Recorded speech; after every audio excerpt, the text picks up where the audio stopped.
Coronavirus, la pandemia. ¿Cuáles son los síntomas? ¿Cómo se transmite? ¿Qué puedo hacer para protegerme y prevenir la propagación de la enfermedad? Nuevo padecimiento que ha encendido las alarmas de los sistemas de salud. Coronavirus, la pandemia. ¿Qué tal? ¿Cómo le va? Bienvenido a un programa más de Coronavirus, la pandemia. Le recordamos que esta es una producción de la Universidad de Guadalajara que se transmite a través de la señal de todos, Canal 44, y que llega a México y América Latina, gracias también a la señal de las televisoras públicas que se suman a Canal 44. Queremos agradecer también y darles la bienvenida a nuestra audiencia de Radio Universidad de Guadalajara e invitarles para que se pongan en contacto con nosotros a través de nuestras cuentas institucionales en Twitter y Facebook, @Canal 44 TV, y en WhatsApp en el 33 22 42 06 90. Hoy estaremos hablando de los enfermos que han contraído COVID o que han contraído este nuevo coronavirus, enfermos que ya tenían un padecimiento asociado, cómo se da la evolución de la enfermedad, particularmente en estos que se les considera enfermos críticos, y qué consecuencias en su salud han tenido el haber contraído este nuevo coronavirus. Según la Organización Mundial de la Salud, el 90% de las muertes por COVID-19 han sido de personas con enfermedades crónico-degenerativas. También estaremos revisando qué es lo que ha ocurrido particularmente en Europa, donde el mayor número de muertes se registró en personas de la tercera edad o adultos mayores. Tendremos también nuestro reporte desde Ginebra y viajaremos a España, donde este fin de semana, una muy buena noticia, los niños por fin pudieron salir a la calle con algunas restricciones todavía, pero vaya que estas imágenes nos dan, por supuesto, aliento a quienes hoy por hoy nos encontramos en la fase crítica. Iniciamos. Pacientes con COVID-19 pueden llegar a presentar una variedad de afecciones desde fallo renal, fallo multiorgánico, del corazón, trombosis, neurológicos y otras afectaciones. Ayer, sin saber la causa, se derritió ante una corona. No imaginaba que el virus atacaría severamente sus pulmones, causando un estado crítico no solo al sexo masculino, sino también a ellas. En las manos de las batas blancas está la vida de cientos de miles de personas que han caído a la cama de un hospital. Ayer solo vieron el sol y en cuestión de minutos están entre la vida y la muerte. Ni ayer, ni hoy, ni mañana el mundo será igual, ni para 2.980.000 personas que ha enfermado por COVID-19, ni para las 865.700 que se han recuperado del nuevo coronavirus que ha arrebatado la vida de 206.500 individuos. Las consecuencias por COVID-19 para todas las edades es fatal. Esta enfermedad zoonótica sigue en análisis científico. Mientras no haya un tratamiento o vacuna, los pulmones seguirán siendo el punto de ataque grave del coronavirus. El SARS-CoV-2, síndrome respiratorio agudo grave, penetra a las células pulmonares y en 14 días puede ser devastador. Aunque la COVID-19 se presente como leve, grave o crítico, en cada etapa se está entre la vida y la muerte. En el 80% de enfermos presenta infección subclínica, respiratoria aguda y neumonía. En etapa grave requiere hospitalización por la disnea, taquipnea, saturación de oxígeno, infiltrados pulmonares, y aquellos en estado crítico puede ser mortal la COVID-19 al tener insuficiencia respiratoria aguda, sepsis, shock y otras afectaciones. Los casos leves podrían recuperarse en 2 semanas, mientras que los graves o críticos se llevarían hasta 8 semanas e incluso no volver nunca al mundo. Cada etapa es difícil para quienes cursan como asintomático, porque el riesgo de contagio es latente. Desde los inicios de los síntomas, una fiebre o tos es letal debido a las complicaciones de la enfermedad COVID-19 en cada sistema de vida. Además del SARS, está el fallo renal, fallo multiorgánico, del corazón, trombosis, neurológico y más. Ayer, la vida se agotó para muchos y hoy miles de personas luchan por vivir a la pandemia COVID-19. Informó Isaura López Villalobos. Vamos a Ginebra, Suiza, nuestro enlace acostumbrado, nuestro enlace diario con nuestros compañeros de la agencia EFE, Antonio Broto en esta ocasión, quien nos informa sobre el reporte más actual de la Organización Mundial de la Salud. Antonio, te saludamos y te escuchamos. Hola, ¿qué tal? Buenos días, Belén. Buenos días a todo el auditorio de Canal 44. Los números más recientes de la Organización Mundial de la Salud cifran los casos de COVID-19 en el planeta en más de 2,85 millones, mientras que los muertos seguramente hoy superarán la barrera de los 200.000. Unas cifras que siguen mostrando el terrible saldo de una de las mayores pandemias de los últimos 100 años, aunque las gráficas apuntan a una cierta estabilización en el número de nuevos casos por jornada, así como un descenso en los fallecimientos diarios. En este momento de desescalada en algunas regiones, en el que, por ejemplo, aquí en Suiza hoy han reabierto negocios tales como las peluquerías o los centros de belleza, una de las grandes incógnitas sigue siendo la cuestión de la inmunización, es decir, si se puede asegurar que una persona recuperada de COVID-19 puede confiar en que no volverá a desarrollar esta enfermedad. La OMS advierte que las evidencias científicas reunidas hasta el momento no garantizan que un paciente recuperado esté protegido permanentemente frente a una segunda infección, lo que deja sin respaldo iniciativas que ya han puesto en marcha algunos gobiernos por lanzar una suerte de pasaporte de inmunidad con el que los recuperados no deberían, por ejemplo, regresar a cuarentenas en un hipotético rebrote del coronavirus.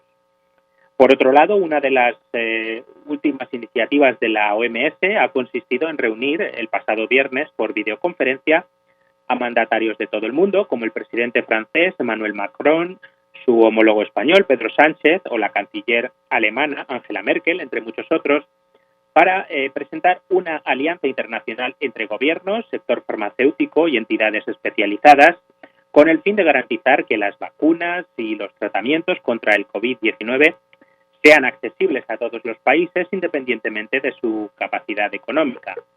La iniciativa sirvió también para mostrar que la OMS cuenta con el apoyo de numerosos gobiernos de la comunidad internacional, en un momento en el que desde Estados Unidos, sobre todo, proliferan ásperas críticas contra la gestión del organismo de Naciones Unidas.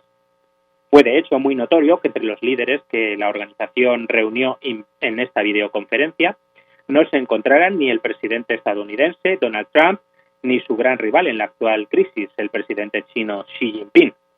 Reporto desde Ginebra para el programa Coronavirus, la pandemia. Muchas gracias, Antonio, por esta información. Gracias. Gracias a ti, Belén. Buen día. Igualmente es Antonio Broto, el corresponsal de la agencia EFE en Ginebra, Suiza, sede de la Organización Mundial de la Salud y también colaborador de este espacio. Me da muchísimo gusto saludar en esta mesa de trabajo al doctor Héctor Raúl Pérez Gómez, infectólogo. Doctor, como siempre, un gusto compartir igualmente, este Belén. Espacio. Qué gusto.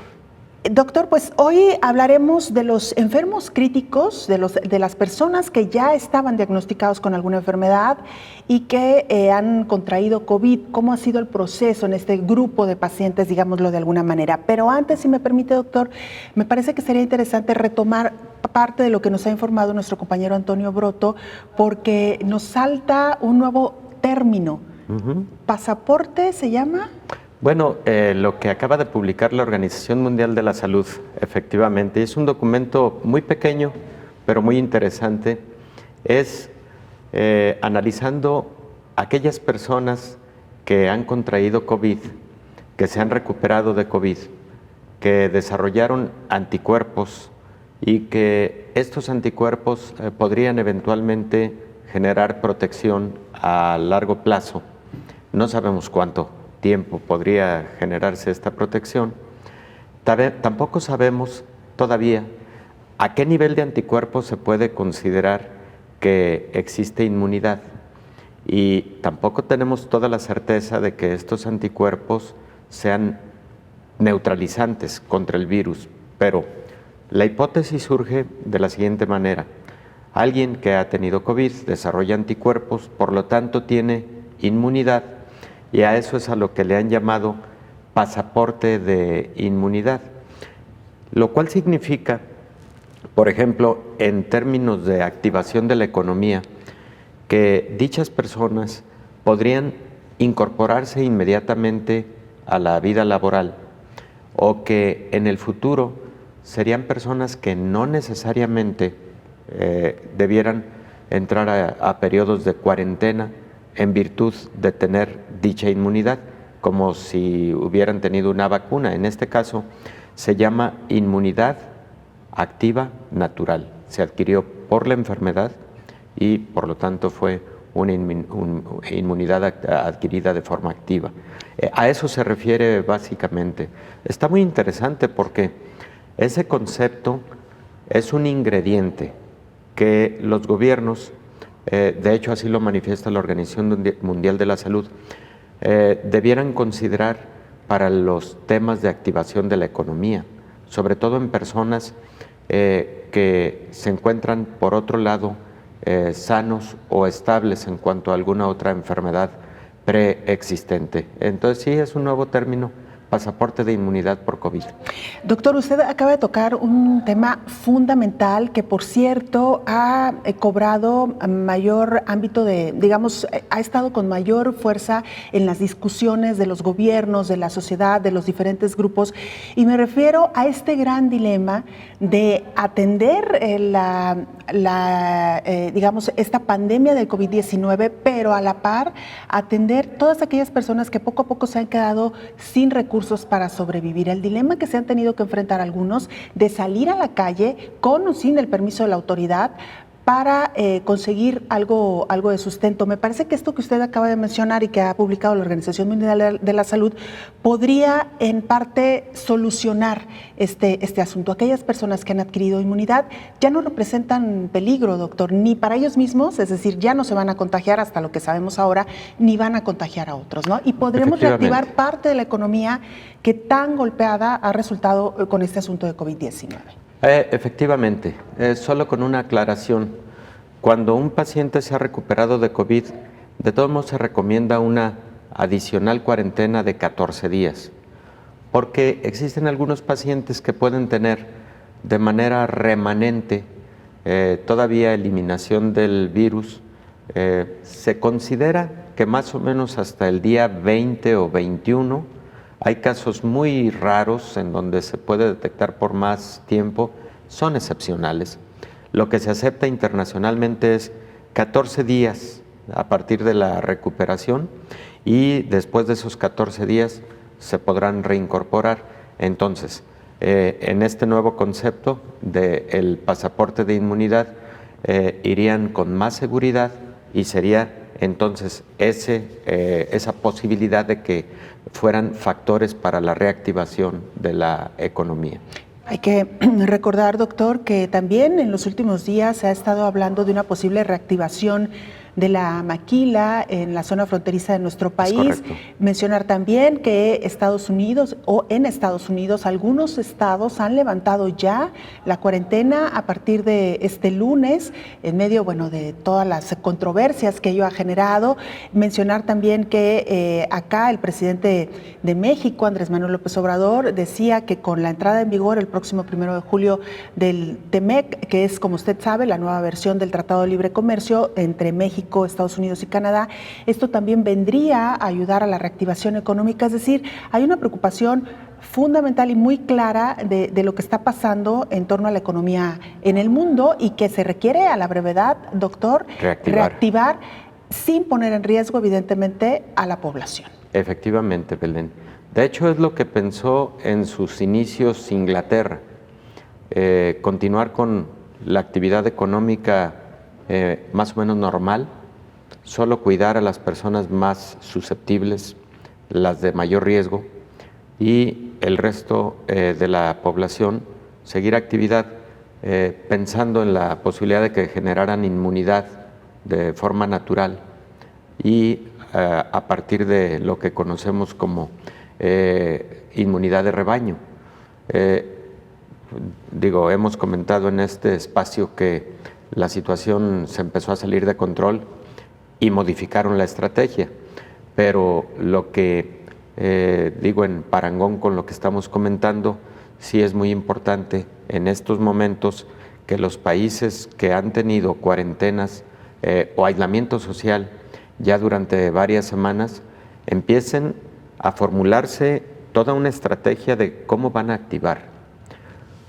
Si va a ser paulatinamente, quién es primero, si se van a utilizar algunos factores como el que acabamos de comentar, de identificar anticuerpos en la población para ver quiénes pueden ya incorporarse con menos riesgo, o hacerlo de manera paulatina, empezando con las personas cuyo estado de salud general es un buen estado de salud y por lo tanto representan un menor riesgo de infección y de infección grave por COVID. Que esto lo veremos con mayor claridad en los próximos días, doctor, porque incluso la Organización Mundial de la Salud ha alertado a los países de hacer un adecuado regreso a la normalidad, lo dejaríamos entre comillas esto de la normalidad, porque podría haber un rebrote. Pero bueno, de esto y mucho más hablamos claro que sí. Después de la pausa, @Canal 44 TV, nuestra cuenta institucional en Twitter y Facebook, por si usted nos quiere escribir o hacer algún comentario.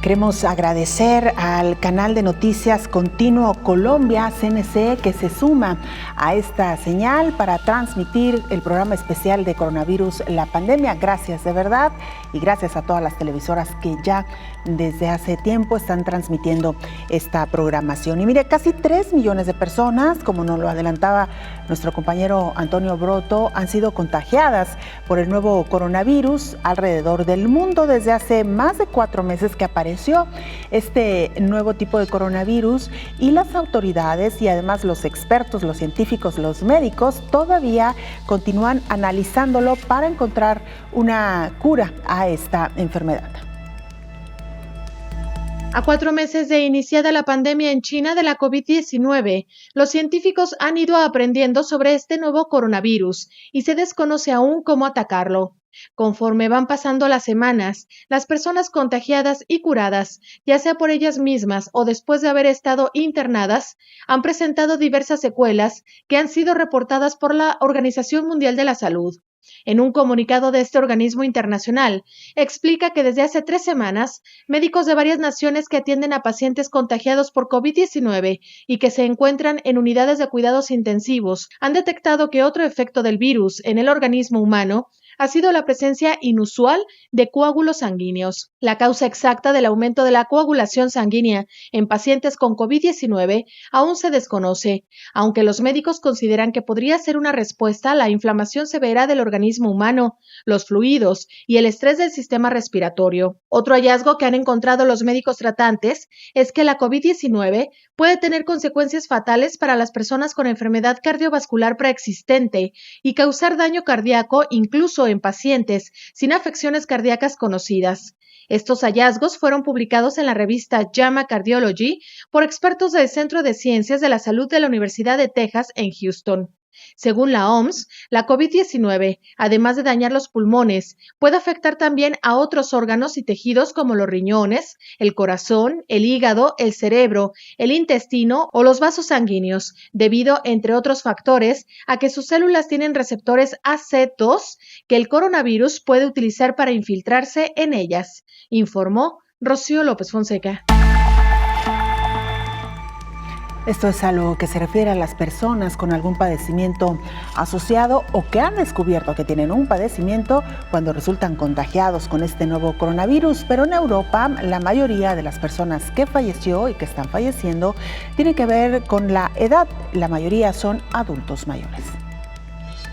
En Europa, hasta la mitad de las personas que murieron por COVID-19 vivían en residencias para adultos mayores, una tragedia humana inimaginable, señaló Hans Klug, director regional de la Organización Mundial de la Salud.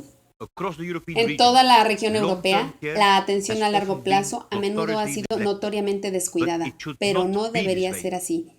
Viendo hacia el futuro, haciendo la transición a una nueva normalidad, tenemos un claro caso de inversión para establecer sistemas de atención integrados y centrados en la persona en cada país.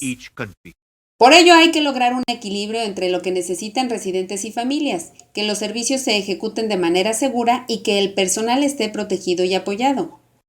Las personas dedicadas y compasivas que trabajan en los centros de atención a largo plazo, que a menudo están sobrecargadas, mal pagadas y sin protección, son los héroes anónimos de esta pandemia.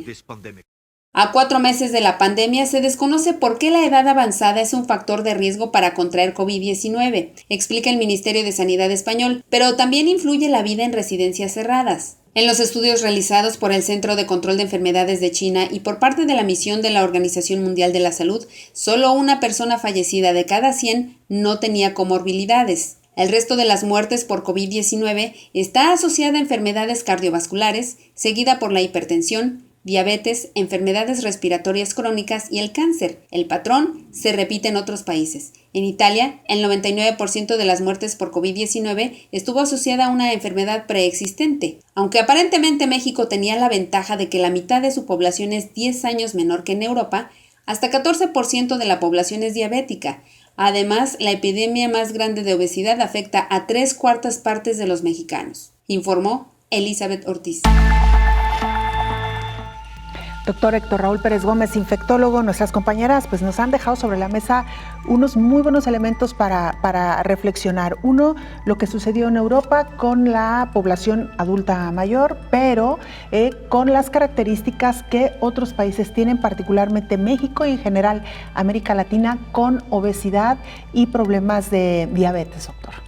Efectivamente, los dos reportajes, el de Elizabeth, el de Rocío, son muy interesantes porque resumen algunas de las publicaciones que existen en la literatura mundial al respecto de las enfermedades preexistentes en pacientes con COVID. Y efectivamente, dependiendo del artículo que revises y la casuística, el lugar en donde ocurrió, es variable el porcentaje de personas que tuvieron una enfermedad preexistente. Lo que es cierto, absolutamente, es que la gran mayoría de los pacientes con COVID efectivamente tuvieron una enfermedad preexistente. La más común en la mayor parte de las series fue hipertensión y enfermedad cardiovascular. En algunos casos hasta el 60% tuvieron hipertensión. La otra, diabetes, la otra, obesidad, efectivamente, enfermedad pulmonar obstructiva crónica, en pacientes que, por ejemplo, fumaron, en pacientes que han tenido el antecedente de un problema pulmonar de esta naturaleza, como asma bronquial, enfisema pulmonar o bronquitis crónica, y en algunas series de estos casos, las publicaciones también hablan de pacientes inmunosuprimidos por enfermedades reumatológicas o incluso por VIH, pero son la menor proporción. La gran proporción son las primeras 4 categorías que acabamos de comentar, y son varios los motivos. Uno de ellos sí es de orden molecular. El receptor del que hemos hablado muchas veces para el virus en las células del ser humano no solamente se encuentra en las células pulmonares, sino en células del riñón, en células de otros órganos, incluso en células cerebrales, hepáticas, etc. Es la enzima convertidora de angiotensina tipo 2. En el pulmón tiene una alta concentración y además el virus entra por la vía respiratoria, por eso lo vemos reflejado ahí con la mayor intensidad, pero esta enzima se encuentra incluso en vasos sanguíneos, en el corazón. Por ese motivo muchos pacientes no solo se manifiestan con afectación pulmonar, sino con afectación a otros órganos y sistemas. Y también hemos comentado en este espacio, ya de un mes para acá, sobre la hipótesis que cada vez va tomando mayor fuerza, de que los pacientes pueden tener dos fases. Una primera fase de neumonía, en donde el virus afecta directamente a las células, las daña y provoca estos episodios de neumonía.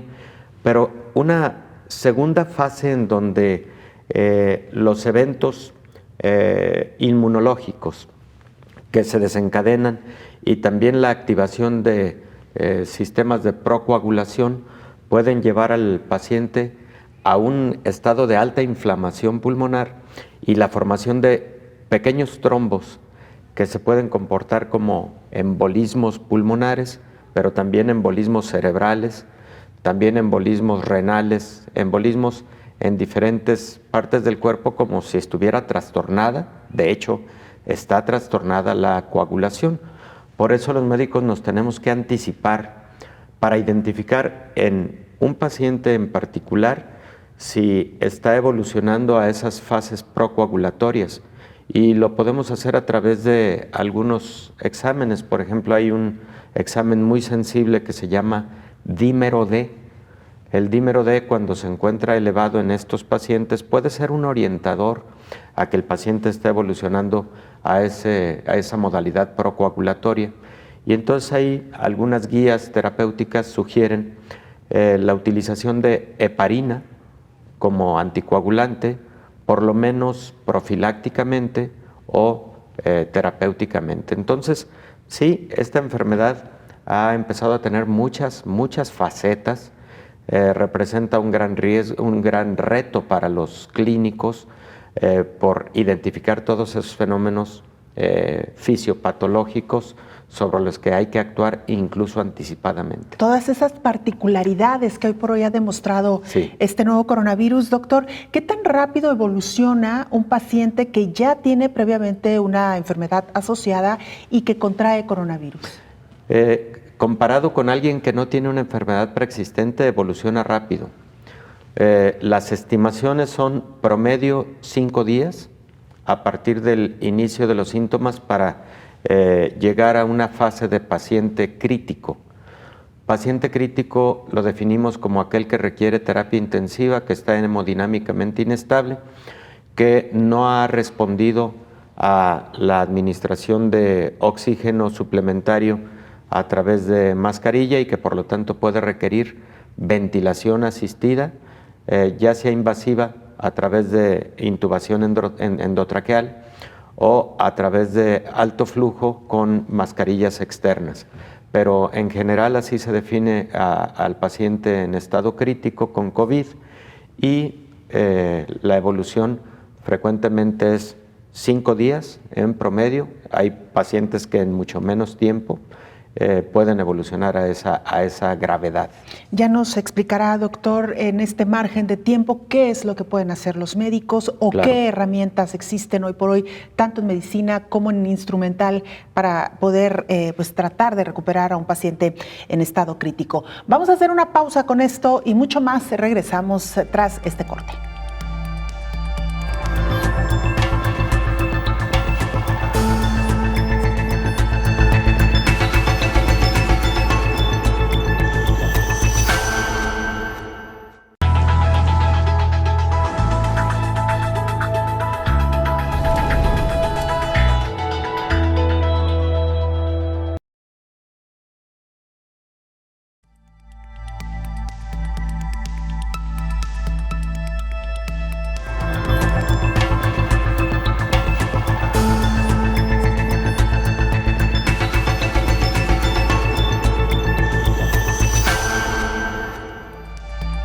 Estamos de regreso en Coronavirus, la pandemia. Nos trasladamos a España y se encuentra nuestro compañero Roberto Castañares, Él es corresponsal de la agencia EFE y colaborador de esta emisión. Roberto, pues con información, digamos, por un lado que nos da aliento el hecho de saber que este fin de semana los niños ya pudieron salir con algunas restricciones a la calle, pero por otro lado, enterándonos que todavía el número de contagios y de muerte pues se puede considerar alto. Roberto, te saludamos. Hola, ¿qué tal? Buenos días, Belén. Buenos días a todo el auditorio de Canal 44. Pues efectivamente, como dices, España sigue en el buen camino, aunque el número de fallecidos e infectados por el coronavirus sigue siendo muy alto. En las últimas 24 horas, los contagios diagnosticados han sido 1.800, en tanto que las muertes por COVID-19 han vuelto a superar las 300 en un día. Como decimos, no es un buen dato, todo lo contrario, pero hay que recordar que a principios de este mes de abril estábamos hablando de 900 muertes diarias y de así como 6.000 o 7.000 casos nuevos cada 24 horas. Con estas cifras, el total de fallecidos por la pandemia en España es de 23.500 personas, mientras que los casos confirmados suman casi 210.000. Y los recuperados de la enfermedad son casi la mitad, más de 100.000 ya. Por tanto, el ritmo de avance de la epidemia se mantiene prácticamente estable, por debajo del 1% diario, lo que confirma que España, tras más de un mes y medio de confinamiento general en los domicilios, pues la epidemia está siendo controlada progresivamente y esto podría repercutir en un próximo alivio de esas limitaciones a la movilidad de las personas. Una de las más esperadas es la que acabo de comentar, la salida a la calle de los niños, que ya entró en vigor ayer. Tienen que hacer, eso sí, con precaución, no estar más de una hora fuera de casa, acompañados de una persona mayor y en las proximidades del hogar. Para el próximo fin de semana se anuncia, si todo va bien, otras medidas de alivio, como permitir que los adultos puedan pasear también en los alrededores de su domicilio o hacer deporte en la calle, siempre en solitario y manteniendo distancias de seguridad con otras personas. Luego tendrá que llegar la apertura de los comercios, pero eso es algo que va a tardar algo más porque la transición a la normalidad va a ser más lenta de lo deseable, sobre todo si la epidemia no evoluciona de forma favorable, y eso solo lo va a confirmar Belén el paso de los días. Por otro lado, este mismo lunes ha comenzado aquí en España un estudio para conocer la verdadera dimensión de la infección, según dice Sanidad, calcular el número de personas que han tenido contacto con el virus y cuántas han desarrollado anticuerpos. Para ello se van a someter a las pruebas de manera voluntaria 90.000 personas en todo el país de 36.000 hogares seleccionados con criterios estadísticos. Primero se va a hacer un test rápido de anticuerpos por medio de una pequeña muestra de sangre y a continuación se va a solicitar una prueba analítica de sangre en laboratorio que es más precisa, y eso se va a repetir a las 3 semanas y al mes y medio. Los resultados, eso sí, como es lógico, tardaremos aún algunas semanas en conocerlos, Belén. Así es, Roberto, pues sin duda alguna esta mezcla que en general podemos decir de buenas noticias, los números comienzan a ir a la baja y esta poco a poco reincorporación de algunos sectores de la población a las ciudades, al espacio público, sobre todo los niños y los ancianos que tanto han padecido, me parece, pues este encierro en casa. Roberto, enhorabuena y bueno, por supuesto seguimos en contacto para ver cómo evolucionan estas pruebas que ya nos has comentado, que serán sin duda alguna también fundamental para conocer qué cantidad de la población quedó inmunizada tras esta pandemia. Gracias, Roberto. Pues encantado de haber estado con vosotros en este programa del coronavirus, la pandemia, cuando quieras. Muchas gracias. Gracias. Es Roberto Castañares, corresponsal de la agencia EFE en España, particularmente él está en Madrid, reportando para este espacio. Y mire, según la Organización Mundial de la Salud, el 90% de las muertes por COVID han sido de personas con enfermedades crónico-degenerativas.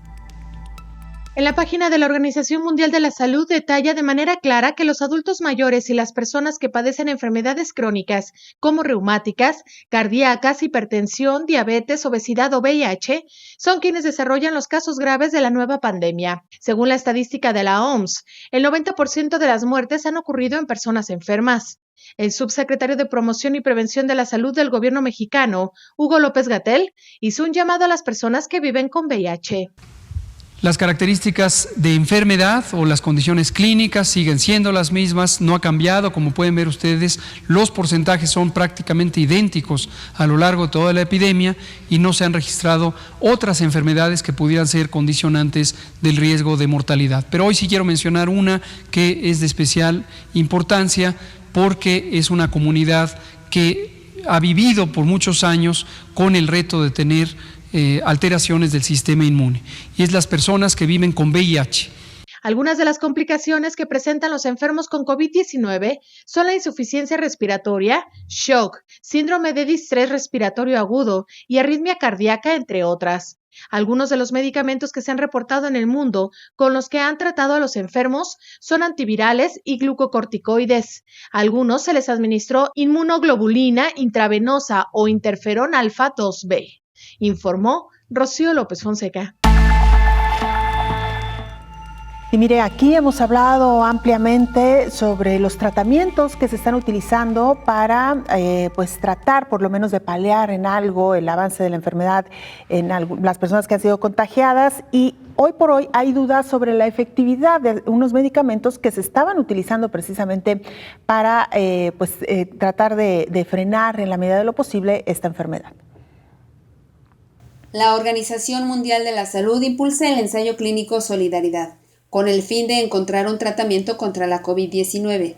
Más de 90 países colaboran en el ensayo con hidroxicloroquina, un medicamento usado desde hace décadas para tratar la malaria, así como para el lupus y artritis severa. Es una de las principales apuestas contra el nuevo virus. Sin embargo, la Clínica Mayo advirtió que los medicamentos contra la malaria tienen un riesgo conocido o posible de arritmias ventriculares y muerte súbita cardíaca. Por otra parte, la Organización Panamericana de la Salud señaló que no hay evidencia de calidad para demostrar que la cloroquina o la hidroxicloroquina son efectivas en el tratamiento de COVID-19. Fuera de las pautas y recomendaciones actuales, puede provocar efectos adversos, incluidas enfermedades graves y la muerte. Por ello, exhortó a las autoridades sanitarias a priorizar las intervenciones que actualmente se recomiendan para el estándar de atención. En tanto, la Administración de Drogas y Alimentos, FDA por sus siglas en inglés, emitió un comunicado para informar sobre problemas graves del ritmo cardíaco en pacientes con COVID-19 con estos medicamentos al combinarlos con acitromicina.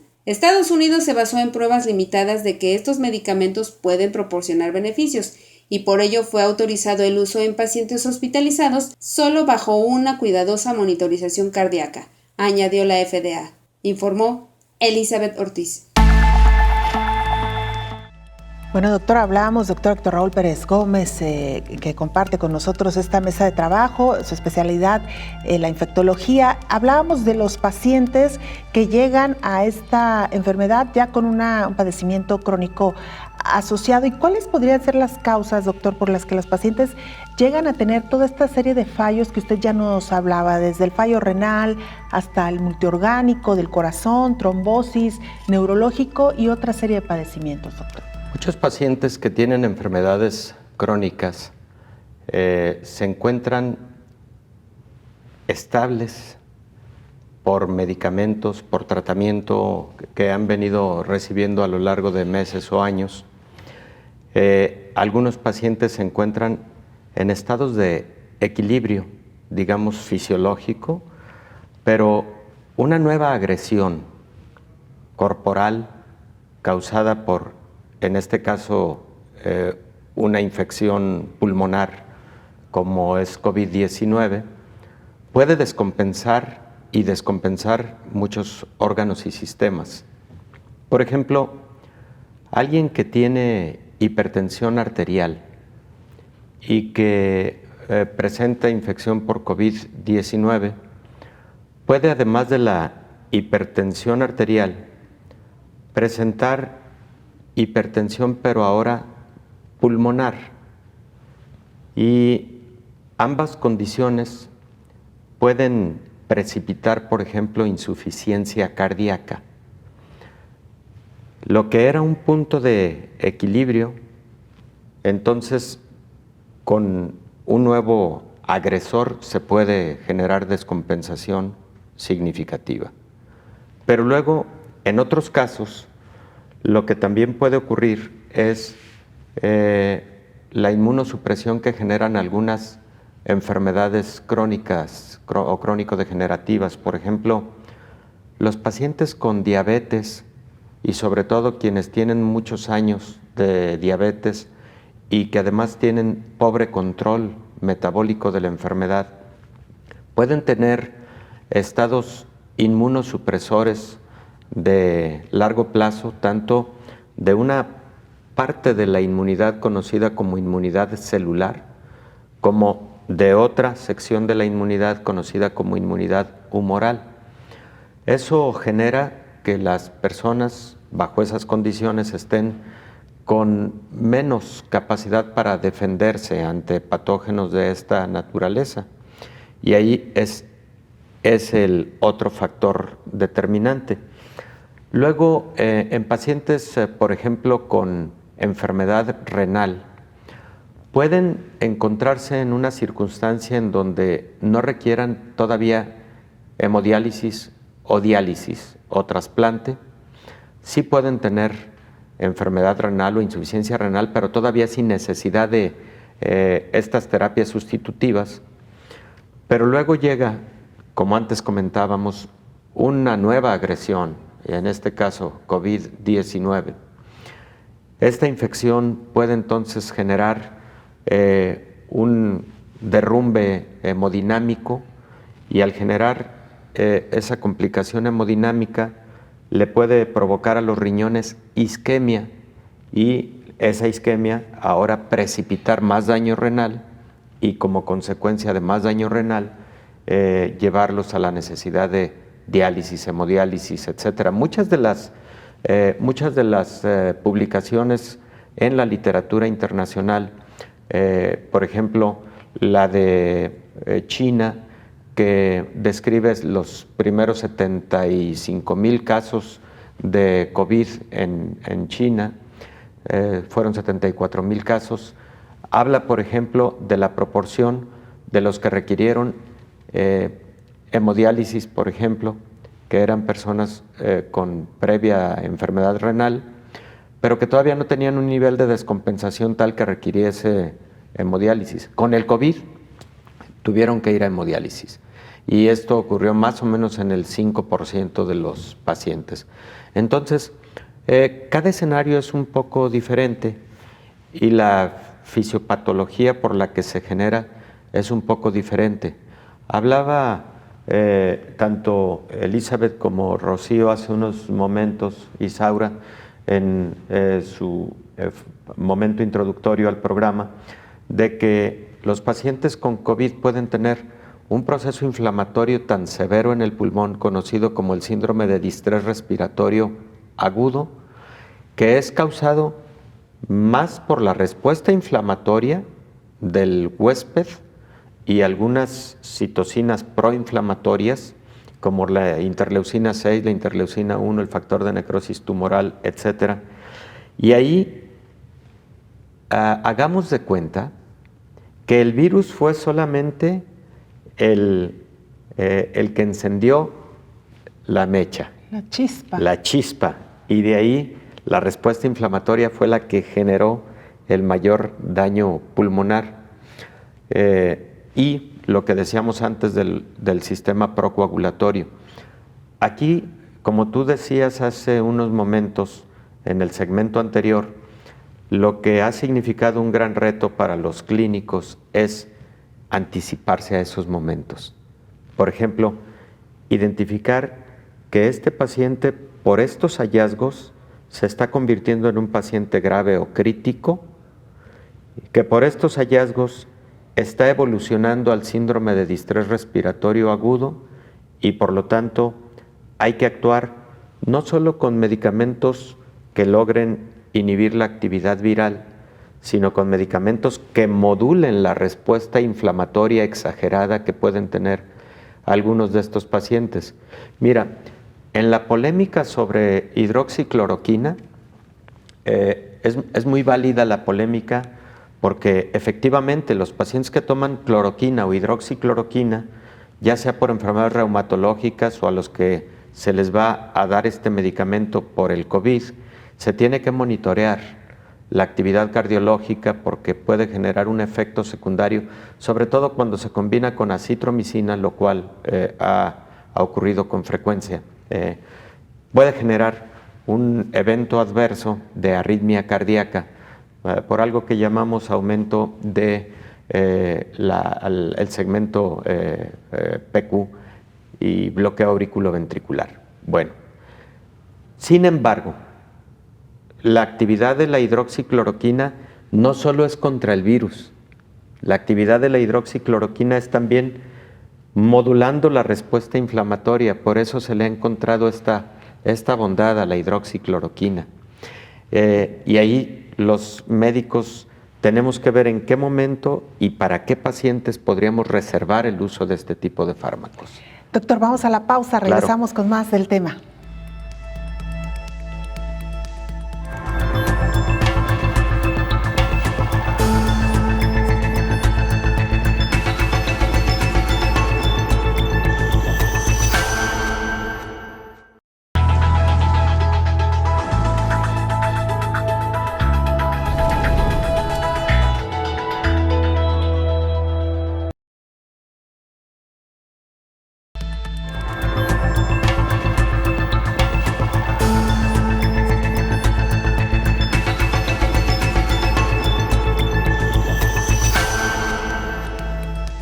En la línea telefónica nuestra compañera Rocío López Fonseca, atenta como todos los días a la conferencia de prensa del presidente Andrés Manuel López Obrador. Rocío, te escuchamos y te saludamos. Gracias, ¿cómo están? Muy amables. Bueno, pues para informarles que la secretaria del Trabajo del Gobierno de México, Luisa María Alcalde Luján, estuvo presente en esta conferencia de esta mañana y bueno, informó quién es quién en el cumplimiento de las medidas sanitarias de las empresas. Y es que esto lo había anunciado el presidente Andrés Manuel López Obrador de que se estaría dando esta información todos los lunes para saber quiénes sí están cumpliendo adecuadamente. El 13% de las empresas no quieren cerrar. Aquí escuchamos el reporte de la Secretaría de Trabajo del Gobierno de México.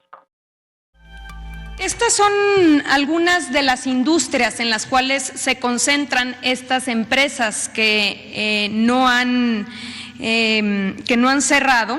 En la industria automotriz, el 28%, industria textil, 17%, comercio de productos no esenciales, 15%, otros como industria de calzado, tabacalera, incluso tabacalera, construcción 11%, industria maderera 8%, y luego nos vamos a porcentajes más pequeños del 4 al 3% en diferente fabricación de productos de plástico no esenciales, metálicos, celulosa y papel, metalúrgica, etcétera. Aseguró la funcionaria que el 23% de las empresas que se negaron a cerrar se encuentran en los estados donde más brotes hay de COVID-19, por ejemplo, en Jalisco, Estado de México, Baja California, Ciudad de México y Sonora. Mi reporte. Muchas gracias, Rocío. Seguimos pendientes. Claro que sí, gracias. Buen día. Continuamos la charla con el doctor Héctor Raúl Pérez Gómez, infectólogo. Doctor, hablábamos ya del proceso evolutivo de estos enfermos con un padecimiento crónico asociado, cuando son contagiados. Hablábamos también un poco pues de la habilidad extrema que deben de tener los médicos para ir un paso adelante de la evolución de esta enfermedad y evitar que el paciente muera. Y nos ha preguntado también, doctor, ¿qué tan posible o frecuente es que haya secuelas una vez que un paciente crónico o crítico ha podido salir de esta enfermedad? Por supuesto que puede haber secuelas. Si hablamos de secuelas pulmonares, en otras patologías que causan neumonía aguda, viral, por ejemplo, cuando tuvimos el SARS en el 2002-2003, el MERS en Medio Oriente, en la península arábiga en el 2012, las publicaciones sugieren una frecuencia de fibrosis pulmonar como secuela por el orden del 5 al 7%, y es mayor la secuela conforme más grave haya sido el proceso neumónico. En el caso de COVID aunque ha transcurrido poco tiempo, ya hay algunas publicaciones que sugieren en ese rango porcentual más o menos, sobre todo en China, la secuela de fibrosis pulmonar. Entendámoslo para fines prácticos y de forma coloquial como el hecho de que la fibrosis pulmonar es la generación de una cicatriz difusa en el pulmón que le quita su capacidad o le disminuye o limita su capacidad para elásticamente moverse, permitiendo adecuadamente la entrada del aire cuando inspiramos, pero también en algunos casos cuando la fibrosis afecta a la vía aérea, lo que puede limitarse no es solo la entrada de aire, sino también la salida cuando hacemos exhalación. Indudablemente, todo paciente crítico, todo paciente que desarrolló neumonía por COVID va a necesitar un seguimiento de mediano y largo plazo para la evaluación de la función pulmonar, porque además también existen medidas de rehabilitación pulmonar. Entonces, en aquellos pacientes en donde se identifique que está quedando la secuela de fibrosis o de obstrucción pulmonar crónica derivado de ese antecedente, actuar oportunamente con ejercicios de fisioterapia pulmonar va a poder ser de utilidad. Sí existe ese riesgo de esa complicación. Muy brevemente, doctor, porque tenemos que despedir. ¿El pulmón se regenera como otros órganos o es algo que ya es, la afectación quedó ahí ya de por vida? Habitualmente no se regenera el pulmón. La fibrosis pulmonar, insisto, se puede rehabilitar el paciente con un porcentaje bueno de alcance para ser fisiológicamente activo, pero como tal, cuando se ha formado fibrosis pulmonar, difícilmente se puede desaparecer de manera total la fibrosis pulmonar. Doctor Héctor Raúl Pérez Gómez, infectólogo, como siempre un gusto compartir este espacio. Para mí es un gusto, Belén, siempre. Gracias, doctor. Antes de despedirnos, un medicamento contra la malaria sin beneficio ante el coronavirus, según algunos expertos. Carrera por una vacuna.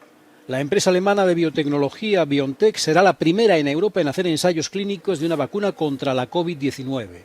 En el Reino Unido también se iniciarán pruebas. La investigación para encontrar una vacuna contra el coronavirus se lleva a cabo simultáneamente en países de todo el mundo. Ya tenemos en marcha el primer estudio clínico en Alemania para una vacuna desarrollada por el Instituto Paul-Ehrlich. 200 personas de entre 18 y 55 años recibirán la vacuna. Esta es una buena señal de que el desarrollo de una vacuna en Alemania ha progresado tanto que podemos comenzar con los primeros estudios. El estudio sigue adelante y llevará meses. El Reino Unido está en la misma carrera. Un equipo financiado por el gobierno británico empezará los ensayos clínicos este jueves en Oxford. El director general de la Organización Mundial de la Salud, Tedros Adhanom Ghebreyesus, fijó en febrero 1 año y medio de plazo para tener la primera vacuna.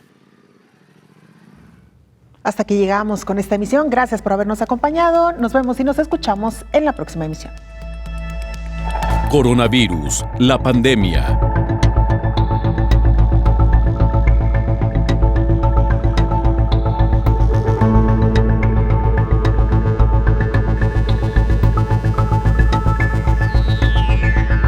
Coronavirus, la pandemia.